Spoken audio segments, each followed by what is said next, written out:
Hello, everybody. We are back once again on my channel for the third installment in the top 90 albums of the 90s as voted by you. Of course, I am joined again by my dear friend here, Mr. Johnny Radio himself, John Stanek. Good to be back again, yet again, another week. And this is going to be a very, very, very interesting episode as always. Oh, as always, man. And yeah, I can't wait to get into it. But first and foremost, happy Thanksgiving to you, sir, as this Thank is you as airing on well. that date. And go Ecuador, by the way. And yeah, let's get right to it, man. I can't wait. All right, so I guess without further ado, let's move on to number 70. There are times when I look above and beyond. There are times. The Velvet Rope by Janet Jackson from 1997. And first off, I gotta say, what is this doing this low on the list? This is insane. This is one of my favorite albums from the 90s. I actually had it just under, and honestly, on my all-time list, right under OK Computer. That tells you how much I love this album. I think by far, without a doubt, Janet Jackson's best album, her masterwork, if you will. And I just think everything about it is crazy. The production is like 10 times better than anything she's ever done, especially, you know, with Jimmy Jam and Terry Lewis once again on the tracks, and really just Janet flexing her musical muscles all over the place lyrically as well. Of course, on you start off the album with a really solid opener, Velvet Rope, but I just think it gets better as it goes along, especially with songs like Go Deep, which is just like one of the hardest things she's ever put, and just the sexual connotation of this album, the way she dives into these themes of like BDSM, but then she also talks about like abusive relationships on some of the songs on here, like What About, which I just think is one of the standouts on this entire album, and just, you know, coming from such a very, very dark place. And then you have songs like Free X Zone with like trumpets and electric organs over wild synthesizers and hard beats, talking about, you know, discriminate or anti-discrimination against the LGBT community, which I think really made her an icon, you know, with just that song alone. But this whole album is just so inclusive, so thought-provoking, like together again, especially when you hear those shimmering harps come in right at the beginning. My goodness, that's like my favorite Janet Jackson song of all time. And in that chorus, every time when I look above and beyond, there are times when I feel your arms around me, baby. I mean, come on, it's just so amazing, so timeless. Just was one of the greatest pop hooks I've ever heard in my life. It feels like you're floating off the ground, and just the fact that it was written to, of, you know, friends passed away, and I think we can all relate to that in some way. It's just such a beautiful, beautiful song. I think the best in her discography. But so many great songs on here. Her cover of Rod Stewart's "Tonight's the Night," which basically turns it into a lesbian love affair. Pretty crazy how she gender switched. She even said, like, I know people were going to give me flack about it, but I didn't care. Yet again, another reason why she's an LGBTQ icon. And of course, Rope Burn, yet again, I was talking about BDSM. I mean, really, some of the, and just the production with the beats on here and the synthesizers and the little flourishes that you find on these tracks just absolutely blow my mind. Of course, I Get So Lonely, which just has one of the greatest hooks on any Janet Jackson song, and one of my favorites on here. Of course, I get so lonely. I mean, just the beat going down underneath it is just so driving and so forceful, but just so smooth and so sensual. I mean, this album just hits so many targets and hits them so well. I think it could have, some of the production, I wish you could hear her vocals a little bit better. And I think that by, you know, Special, which is a phenomenal, very introspective track, especially for Janet, one of her best. But I think the hidden track after that you could have like cut off. So I think this is almost a 9 for me. It almost made my top 10. I think that this is an incredible record and really cemented Janet Jackson as one of the biggest pop icons of all time, of her era and beyond. Yeah, it's really solid, man. I mean, you kind of said it all. You know, just Together Again alone, man, as you said, is timeless. It almost feels like a melody that should have already existed. It's just so catchy. And of course, you have that driving disco beat that's just like, makes you want to put your teeth out, yeah, and groove Sure. along, baby. And then I Get Lonely, as you said. Oh my God, such a good jam. It can go on and on forever, as far as I'm concerned. Those two songs alone make it worthy of being on the list. And like you said, probably should have been higher on the list. I do agree that it's Janet Jackson's best album by far.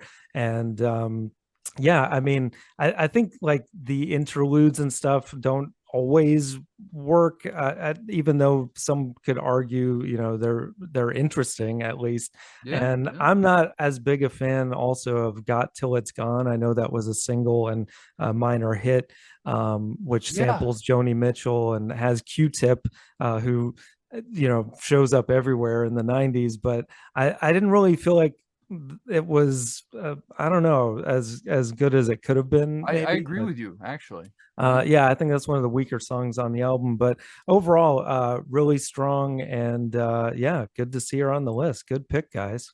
Yeah, I don't honestly like. I may not love every song on here, but I don't think that there's a weak track at all. Even that, like, who would have thought that Joni Mitchell and Q-Tip would be featured on the same song? Like that alone Yeah, just blows my mind. But I think especially at this point, I think Janet Jackson cemented herself, separate from her brother as her own artist who, yeah. deserves to be amongst the greats, you could say. So yeah, amazing, amazing choice. But come on, this is way too low on the list. Should have been a lot higher, but hey, whatever. I'll take it, I guess. All right, now on to number 69.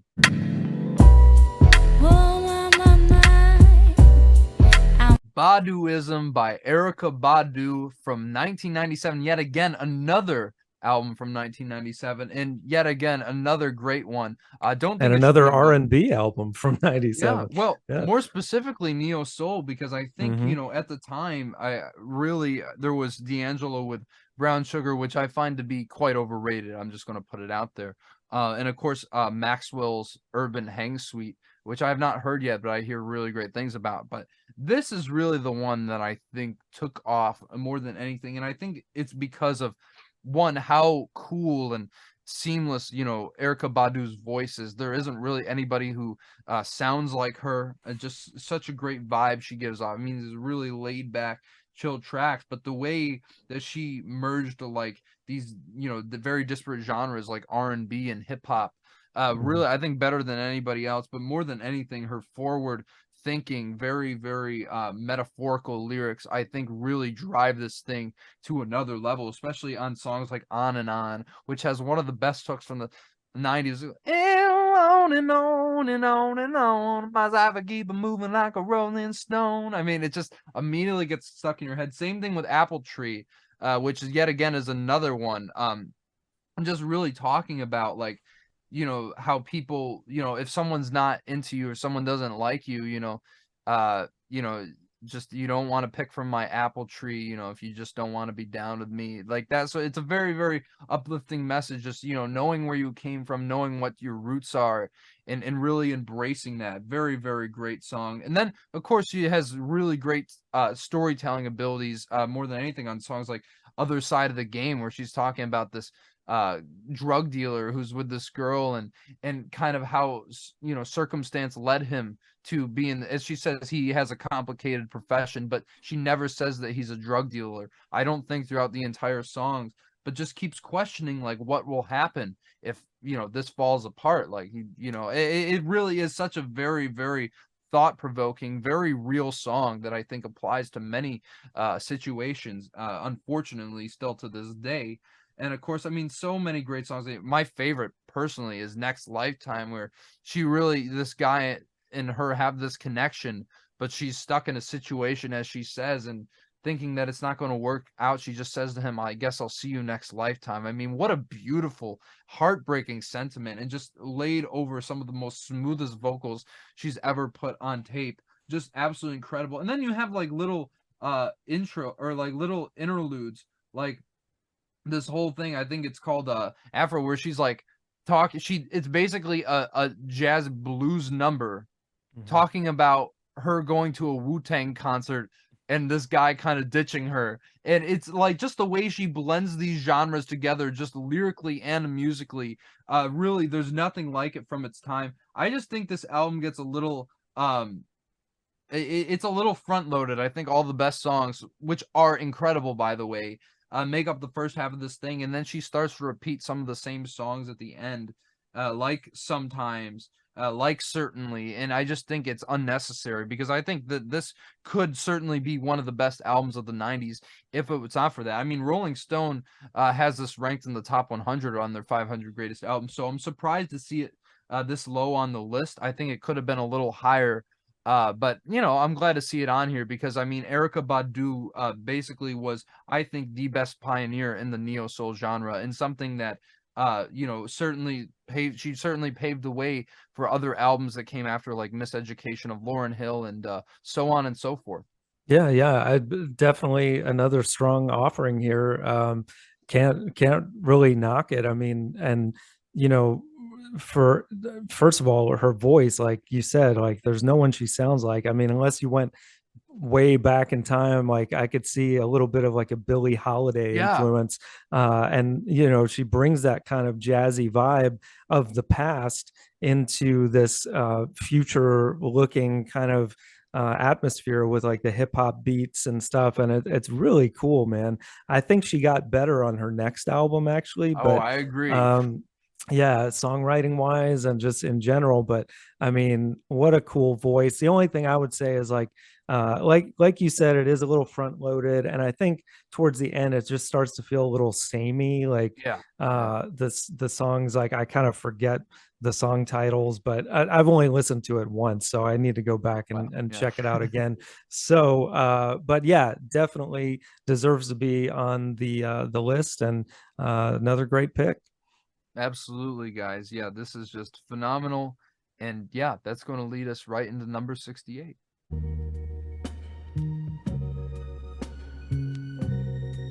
Dummy by Portishead, their debut album from 1994. And yeah, this one had been on my radar for quite some time, and I listened to it finally, and I really enjoyed it. It made my list.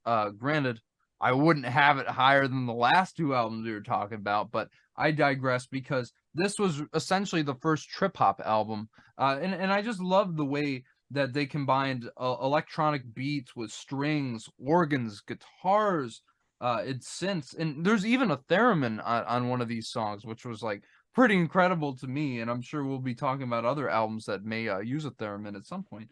Um, but yeah, and of course, like I just think musically this is maybe a little bit samey, but just so cool and so unified, so far ahead of its time. And of course, Beth Gibbons on vocals really sells this whole thing, especially on songs like Sour Times, which is just so sleek, so cool. It sounds like a futuristic James Bond theme. It felt like it could have fit in, you know, in the Sean Connery era, but had such a cool edge to it. And as I said, futuristic, but definitely ahead of its time. Definitely one of the standouts on here. I think everyone could agree. Yet again, It Could Be Sweet was another one I absolutely loved. Same with Fire. It's a Fire. Just that song, just when the horns come in, and well, Mhm. actually not even the horns, the organs, it sounds like a Stax song. And I love when anybody can get that same sound and replicate it. But I think to me the standout is really Glory Box, which the thing that closes out this album, which is very much a gigantic triumphant feminist anthem for its time. And I just think hook wise it's the best on here, and really just brings this whole, as the Big Lebowski says, really ties the room together, if you will. But I think, you know, some of these songs, there's not a bad song on here, but I think it gets pretty samey, as I mentioned, which holds me back from really loving this thing, because I think it really was ahead of its time. I think it should be a bit lower on the list, if I'm being honest. I don't even like it more than Love Deluxe, actually. So, but I think it's definitely worthy of a spot just for influence alone and what it did, and yeah, just how ahead of its time it was. Yeah, for the influence alone, as you said. And this was my first time listening to it as well a few weeks ago. I had never heard it, and I'm surprised I had never gotten to it. But yeah, really strong. You pretty much said it all. And I agree with you. I think Glory Box is the standout track here, a great way to close it and summarize the different paths that the album takes, even though as you said, it can get a little samey. I don't know that I would say it's long. I mean, it's just 11 tracks, No, but no. some of the songs maybe could have been condensed a little bit. But I mean, it's a really strong offering, and I can see why it made the list. I can't fault any of these options thus far on this episode. So yeah, good pick, guys. Should be just a little bit lower though. Yeah, But agreed. anyways, all right, let's move on to number 67.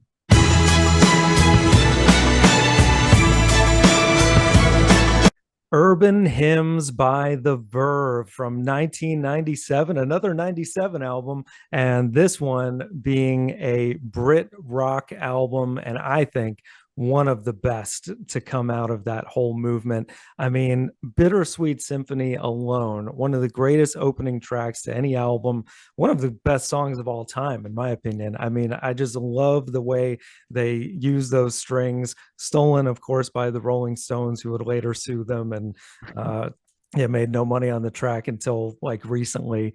But that's a whole other story. What an amazing song, written and sung so brilliantly by Richard Ashcroft. I mean, the lyrics that everyone can relate to. It's a bittersweet symphony, this life. Try to make ends meet, try to find some money, then we die. You know, not quite exactly the happiest when you listen to the Not lyrics, but wrong. there's some really depressing songs on this album, but they're so well done. Like The Drugs Don't Work Oh, is such an amazing ballad. I mean, when he says like a cat in a bag waiting to drown, you know, it's oh just like, oh man. my God, man, you visualize this stuff. And so beautifully, just his vocals, which remind me a lot of Liam from Oasis. And you could kind of Yeah. say the Verve is like a mix of Oasis and Radiohead a little bit. But man, these guys can really rock the hell out as well. Like on the Rolling People, which is like 7 minutes, but the way they jam out, man. Nick McCabe, amazing on lead guitar, and then Ashcroft comes out like a man possessed sometimes, like making these sounds that just sound like another instrument. He does it as well at the end of the album on Come On, which is just such a cathartic, amazing song. Those two are real standouts to me as well. But throughout, you've got all these catchy, just like Brit pop rock hits like Lucky Man and Space and Time. I mean, some of it you could say it goes on a little long because it's 13 songs, but the more I listen to this album, the more I love every little thing about it, even songs like Velvet Morning and One Day, which are kind of slower. But yeah, I love everything on this thing, man. This was in my top 20, and it should be higher on the list. So Yeah, I certainly agree with you there. I mean, yet I hadn't listened to this until, you know, just a few days ago. So I wish I had it on my list, but alas, that's why it's here. Certainly should be so much higher just because of songs like Bittersweet Symphony alone, which, believe it or not, is not my absolute favorite, and I'll get into that. But I mean, so indicative of the time period and the generation, and his message was so universal, anybody can relate to. And as he says on one of the songs, like where it's like, there's not like a voice, I think it's inside where he's like, not a voice I can relate to on through the airwaves or something. I know he's talking about something else, but I think it's very, very prevalent to that time as well, trying to, people, this young generation, trying to find someone that they can relate to and who shares these ideas and their angst and just disillusionment with the world. I think this album captures to a T. And of course, songs like Sonnet, I was mm, surprised you didn't mention, just absolutely incredible, especially that classic. line where it's talking about love seems to stick in her veins. Like it's like something she has to inject, like something that you know, seems lost and just trying, you know, of course, obviously with the whole drug stuff in the album, and of course Richard Ashcroft's drug abuse himself, it very, very fitting. And of course, I mean, got to talk about Lucky Man, which I just think the lyrics are incredible on this thing, where he's like saying, you know, the love is all in my head. I just think is such a brilliant affirmation of self-love, because I mean, I know I can relate to this more than anybody. It's just you have to be happy with yourself before you're able to love anyone else. And I think once you finally get to that point, the moment is so much sweeter. I assure you, it is just absolutely incredible, this song, and just the message. And of course, my favorite, probably after Lucky, and also I just have to talk about Nick McCabe's the guitar tones he pulls out on that song, the slide. It's, oh my goodness, absolutely incredible. But I love One Day as well, the track that follows it up. Yet again, one of my absolute favorites. And just the, I don't know if it's a Casio or a Wurlitzer, but the synthesizer that comes in the beginning is just, I think, musically the most diverse track on this album, because I think one of my big problems with it is I think a lot of the songs, you know, I feel like I've been saying this a lot this episode, they get a little samey, and because just the formula of Britpop, I'm not saying that that's a bad thing, but I just think it gets a little bland at times. And then songs like Neon Wilderness, or the, you know, 6 minutes of absolute nothingness, which I think it's okay just to skip, and the track that doesn't even need to be on there, Deep Frozen, because I mean, why would you follow up Come On with that? I mean, it's just, come on, really, it's just ridiculous. Yeah. But I think if they really hunkered this down, it could have been one of my favorites from the 90s, because as it stands, it's such a great record from top to bottom. Yeah, there's some okay tracks on it, but I think there's so many great ones as well. And I compare this to, you know, something like an album like What's the Story, Morning Glory. I feel like this doesn't stand out as much, just because I think that one is so much more concise, and the hooks are, you know, so much more tight. But you know, that's all I'll say on that. This is still a great album, and I'm glad. As we said, should be higher on the list when it comes down to it. Yeah, I can see that comparison. I mean, I had already mentioned the Oasis thing. I just think Ashcroft's vocals, man, are just so impassioned, and like some of the stuff he does, it almost sounds like, I don't know, he's like channeling Jim Morrison or something on some of these rockers. And they do mix it up a little bit, like on songs like Catching the Butterfly, which is like, they got this great psychedelic kind of vibe to it. But yeah, I get what you mean about some of the songs, especially towards the second half of the album getting a little samey. But it's one of those things that I don't mind them being samey, because I just love their whole vibe on this record. So great pick, guys. Should have been higher, but yeah, we'll move on. And a great vibe it is indeed. And that will take us right to number 66.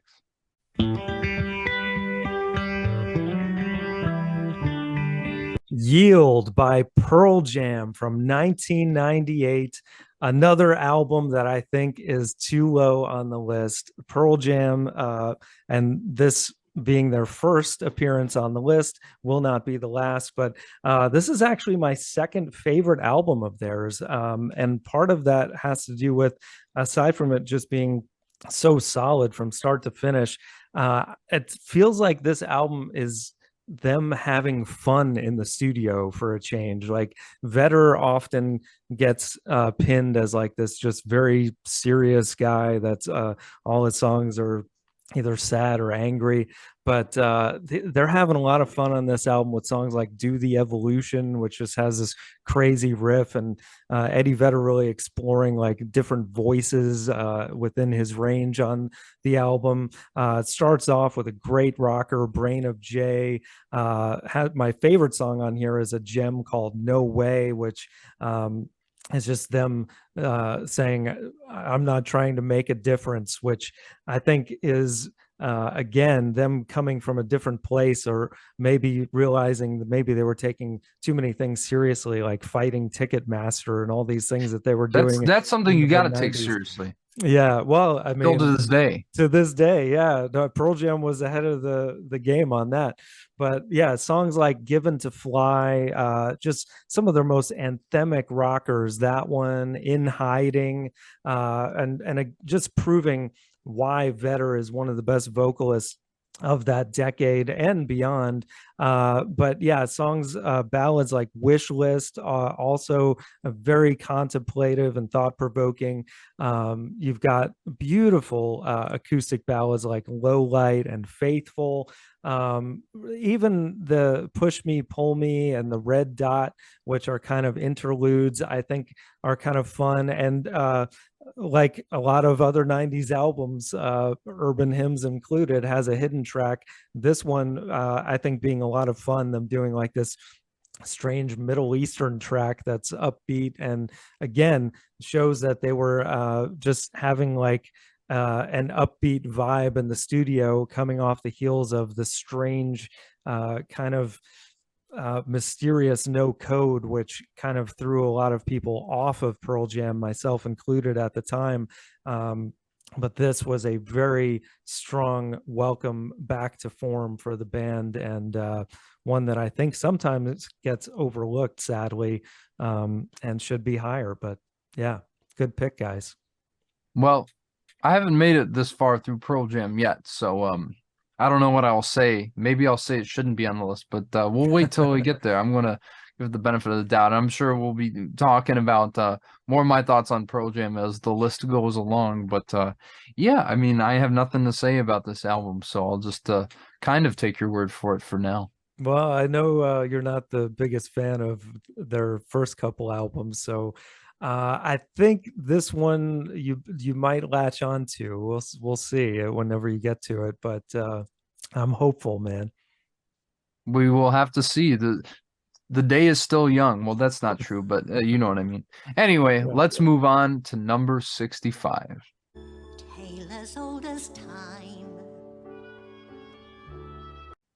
Beauty and the Beast original motion picture soundtrack from 1991, the Academy Award winning score of the same name from the film from 1991, which was the first film animated to be nominated for Best Picture when there were only 5 nominees. So I think that alone is insanely impressive. But I mean, I'll say right off the bat, because I know, the whole thing with my number one aligning with the top choice on the, list got thrown out in the 80s, but this is my personal favorite album of the 90s. I'm not saying it's more influential or better or something like Nevermind or OK Computer, but come on, I think this is one of the most iconic animated films, one of the most iconic animated musical films of all time, which is why it is on the list. I mean, come on, just between the collaboration between the late Howard Ashman and the brilliant Alan Menken was just a match made in heaven, and I think really came to head here in probably their greatest achievement, with of course songs like Bell that just set the exposition up so well, just so beautiful melodically, so catchy.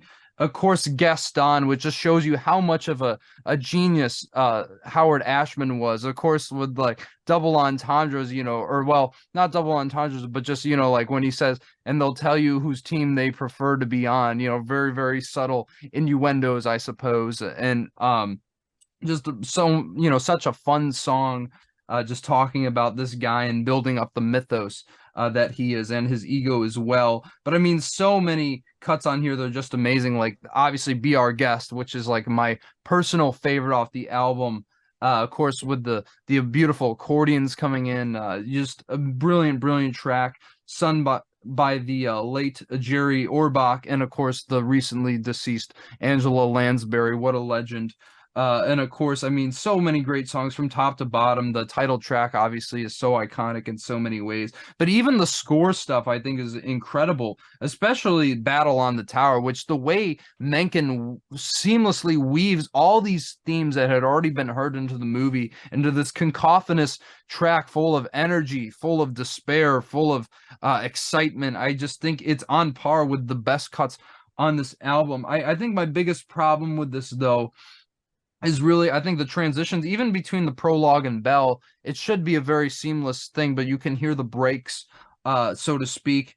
And of course, just the way they structure this album, I think it works with the score songs being after, but ending it off with the duet between Celine Dion and Piabo Bryson, it's just very it sounds like it's from the 80s. And I mean I love it still, but like it shouldn't be on this album at all. It just kind of destroys the goodwill. Well, not destroys it, but brings it down just a little bit. Because then again, as I said, it's my favorite album from the 90s. And that's the thing, man. I mean, just absolutely from top to bottom, I think these songs are just have been so permeated into pop culture, especially anybody who grew up in that era and anybody who, watches Disney films. I think that this is their finest hour, not just the film itself, but musically speaking. It doesn't really get much better than this when it comes to the style. And that's the thing. I know not everybody would have voted for this, so I'm just ecstatic that it's on the list at all. Yeah, I mean, for what it is, it's very good, but yeah, it didn't make my list. Yeah, And maybe part of it is a generational thing. Like I was already in my teens when this came out, and I remember my little sister watching the movie over and over again. I was probably sick of it. Yeah, all I'm gonna say is, my question to you is this. Like how watching the movie, if I can see, but like how often do you throw this on the stereo and listen to it in comparison to, say, Nevermind or OK Computer or any of the albums we've discussed in this episode thus far? Are we talking physically or metaphorically speaking? Because I don't think you can get this album on vinyl. Okay, well, I'm just saying, like, you don't listen to this in the car, or like, I don't know. I'm dumbfounded that this is your number one album of the 90s. Well, I don't know. Well, also I will say that I still think it would be very high regardless, but I grew up with this movie and I just think too, like the songs, the melodies, they're so timeless, especially as we said for this style. And I think to me as well, it's the perfect embodiment of how a fairy tale should be told. And I think the storytelling through the music by Menken and Ashman, as well as the performance by the cast, really make it stand above all the other musical animated films that have come before and since. And I think basically defined that era of the Disney Renaissance more than anything. And as I said, I mean, it won 2 Oscars. Well, I think more than that, but definitely for score for Alan Menken, and of course for well, no, actually the title track I believe won. And it's just so sad too, I have to say, just as a side note, with Howard Ashman, of course dying of AIDS before this movie got to see the light of day. Just so sad, because I think their synergy was something that was just, a match made in heaven. But honestly, I throw on these songs a lot, probably just the same amount as a lot of the other stuff. Probably more than the stuff lower on the list. But if we're talking about like Nevermind and like OK Computer, yeah, I throw these songs on just as much. But to me, I just think it really defined a moment in an era in time when Disney was at their absolute peak, as well as these musicians just firing on all cylinders.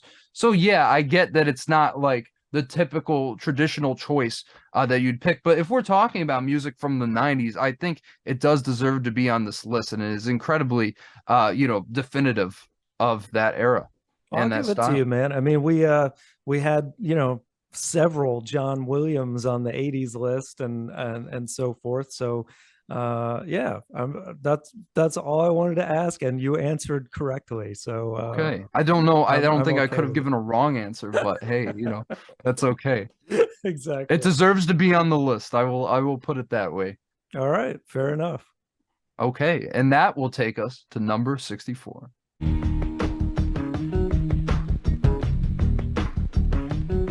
Us by Peter Gabriel. All right, PG making another countdown from 1992. This was the album After So, and there wouldn't be another album after this one for quite a while.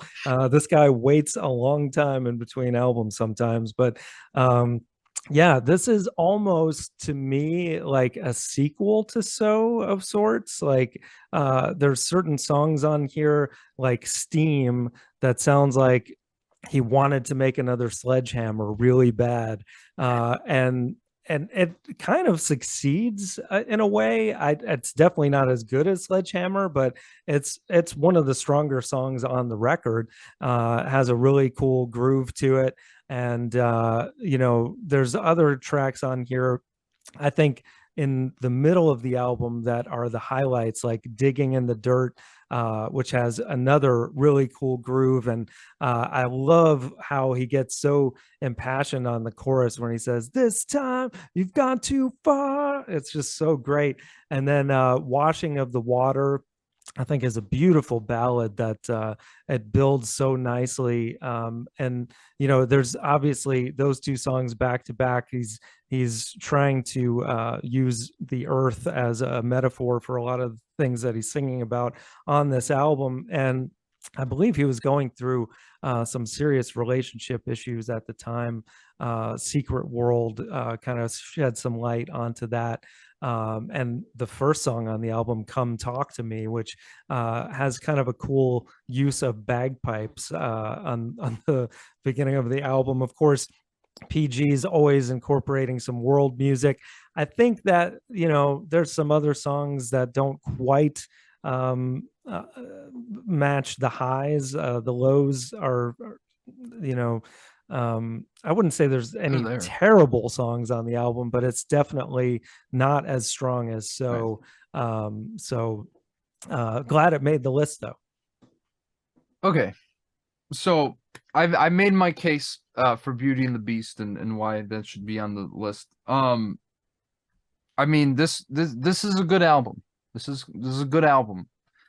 For the life of me, I cannot understand why this is here. Because, look, if you said it was So, I'd be like, yeah, that should be in the top 10. But that's the thing. It's not So. I feel like on this album, Peter Gabriel tries so desperately to recreate that success. And he does not get there. I will say, though, Blood of Eden, I think, is one of the best Peter Gabriel songs ever. Just such a beautiful ballad and one of his most rich, one of his most emotional. I also love Washing of the Water. I think is another brilliant deep cut on here, as well as Secret World. And I like the fun songs like Kiss That Frog is so much fun with the instrumentals and everything going crazy.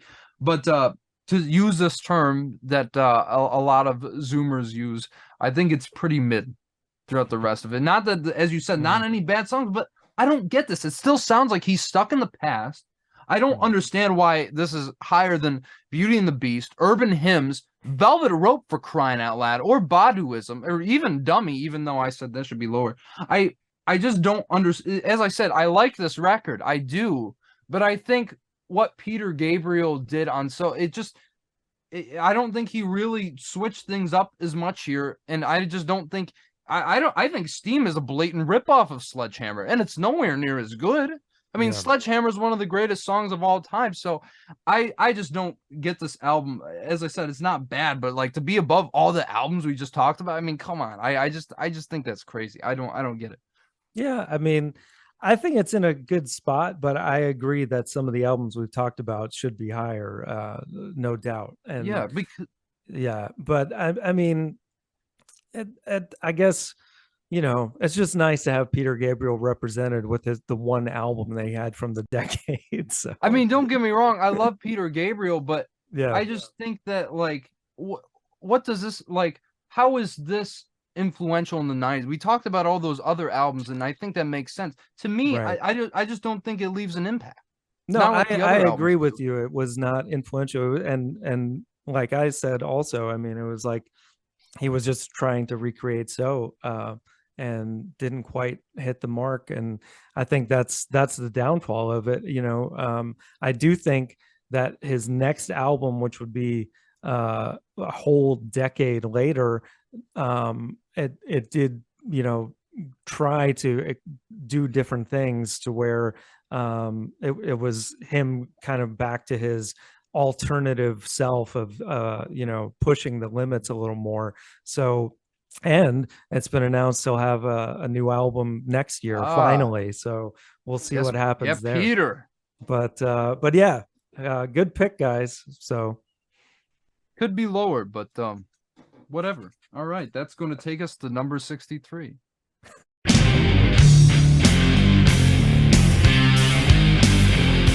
Bad Motor Finger by Soundgarden from 1991. This coming with the whole grunge craze that started out of Seattle with Nirvana, Pearl Jam, and all the other guys. I'm not sure release date. If I think they all came out within like the same month, basically. It was just like Yeah, one after another. But October, I think. yeah, it's crazy. But this one didn't hit as fast with the public, and I can kind of see why, because songs like Rusty Cage, which has some really amazing guitar work actually by Kim Thale and Chris Cornell, and Outshined, of course, everyone knows that, and a very memorable guitar riff. The whole album as a whole, I'm not that crazy about. I think it's very front loaded, like Slaves and Bulldozers. I think is incredible what Chris Cornell does vocally. And of course, I mean, one of the best voices in rock and roll history. Jesus Christ Pose is another cool one. But as the album goes on, I feel like it drags on. It's a little bit of a slog. And if I'm being honest, I would have much rather had Down on the Upside on this list, which sadly did not make the list. And I wouldn't go as far as to say it like it doesn't deserve to be on the list, but I do think it might be a little high actually at this spot. So, but gotta love Soundgarden, and yeah, good pick. Overrated. This, okay. I mean, look, I Yeah. get Soundgarden is influential and Chris Cornell, one of the greatest vocalists ever. That's why I don't understand for the life of me why this album took off the way, it did. At least to get this high on the list. My goodness, this is crazy to me that this album is even this high. Because, dude, I listened to this one time, I completely forgot like everything I had heard. Wow. Like I mean, Yeah. obviously it has its moments. Like, I think stuff like Jesus Christ Pose is really interesting, or the tracks you mentioned, but like I can't understand a single word Chris Cornell is singing on this album, to very much this album's detriment. And that's the thing, it sounds nice, I guess, but like this, I mean, compared to the other album, even like 10, I don't think this even comes close to defining grunge like those albums did that came out at the same time. I think that this Yeah. really is very, at least in my mind, a very forgettable album. And also keep in mind, like, Temple of the Dog came out like right before this, like in the same year, and I think that's like a lot better. Yeah. So Oh yeah, I agree. I'm not really sure what happened here with the production. I just don't even think Cornell is really flexing his vocal muscles like he did on Temple of the Dog, even, or as he would later go on to do. I don't know. I'm kind of dumbfounded by this. I don't think this deserves to be on the list, actually, because I Yeah. think there's so many better grunge albums. Maybe that's just me. Maybe No, I no, got my head up and my I ass, remember but even 91, like thinking, this was more like a B tier, a grunge album in yeah, comparison to all the other ones. And for sure they would go on to progress. I mean, their next album, I think, was a huge leap in every way. And I'm sure we'll be talking about it. But yeah, I do think that Chris Cornell did better things for sure. So and yet again, I had to emphasize, like, above like urban hymns and like Baduism and Beauty and the Beast, Velvet Rope. I just no, yeah, why? Why? right. I know. I don't get. Yeah, I mean, I respect you guys like this, but I just don't think it deserves to be on the list. I'm sorry. I don't get it. Fair enough. I'm Yeah. sure there's got to be a nostalgia thing in there because, yeah, this didn't make my Could be. list either. So, but yeah, I guess a lot of people dig it. So, Well, good for you guys. It made the list. So there you go. All right, that's going to take us to number 62.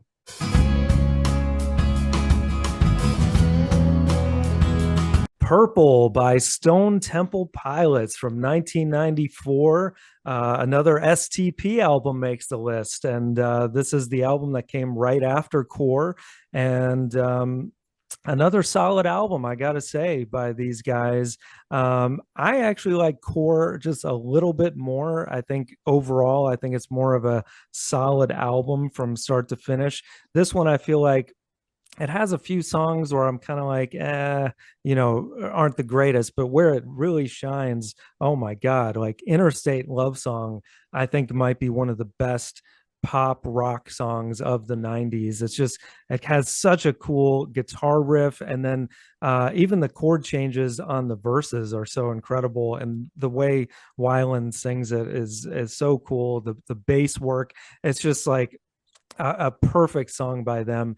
And then you've got Big Empty, which feels a little bit like a sequel to Creep from the last album, but in a good way. Like I think the anthemic chorus and then that part after the chorus where he says "Conversations kill." That's some just great singing by Weiland and some really cool songwriting.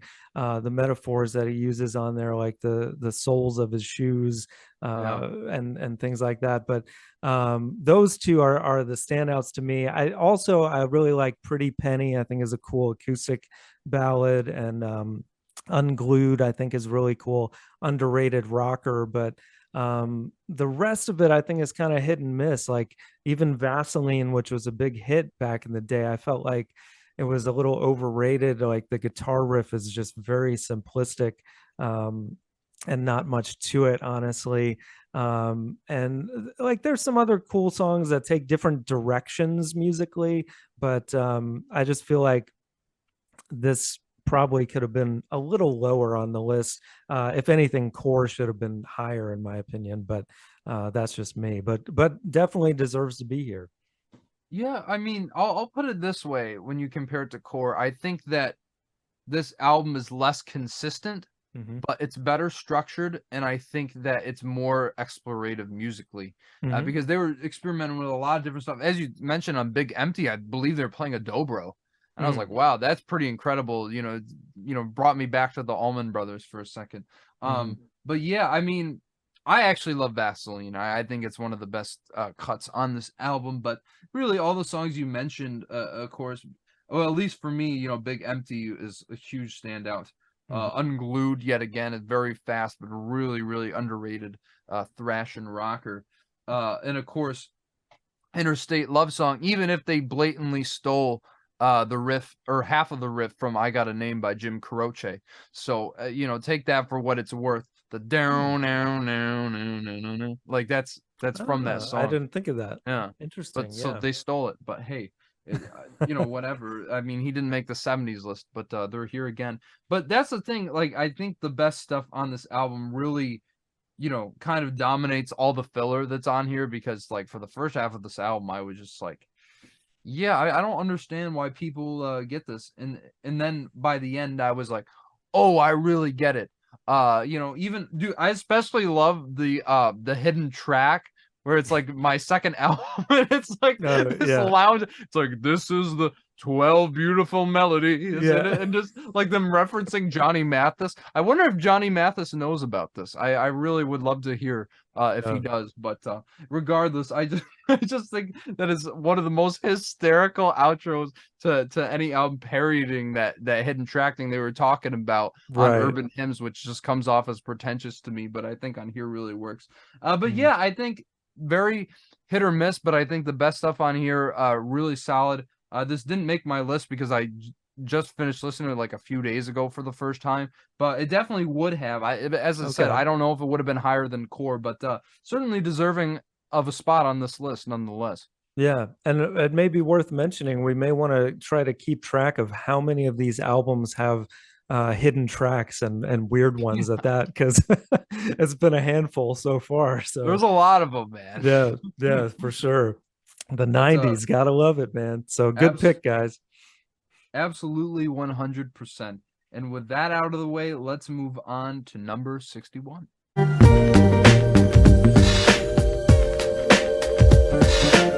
Janet from 1993, once again by Janet Jackson. Not sure why this is higher than Velvet Rope for some reason, but I think that this is really where Janet Jackson started to come into her own, especially, as a sex icon of the 90s.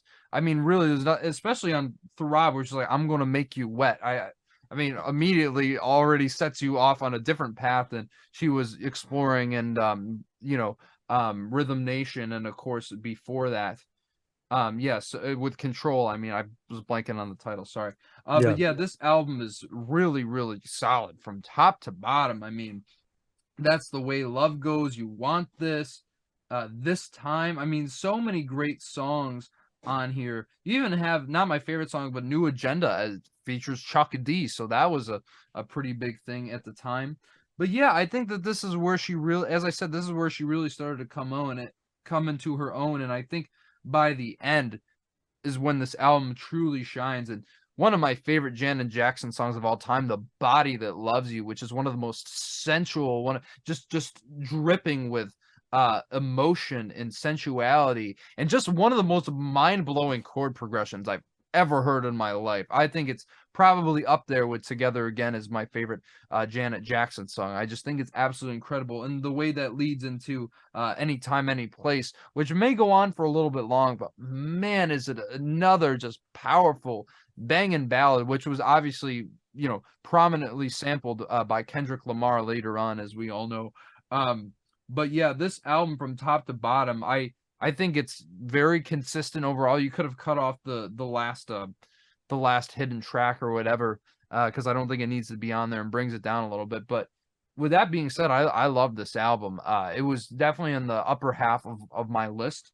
But then again, as I said, I don't think that, even though this really started to show the direction that not only she would be going in, but a lot of her contemporaries, especially Madonna, which I think honestly Janet Jackson, did that whole erotica thing better than Madonna did. But yeah, I mean, I still think Velvet Rope is, really just shows how much of a great artist Janet Jackson is, as opposed to this. But this really was the turning point, I think, for me, when I was like, okay, I think I love Janet Jackson. So yeah, this is a great album. Could have even been higher. I just think Janet could have been higher in general, but I guess I'm just bummed out it's above Velvet Rope. I don't mean to keep going on about that, but No, that it's was going to be great. the first thing I said too, is like, if anything, they should be flip-flopped on this Yeah, list. exactly. I think that's how it would have played off better.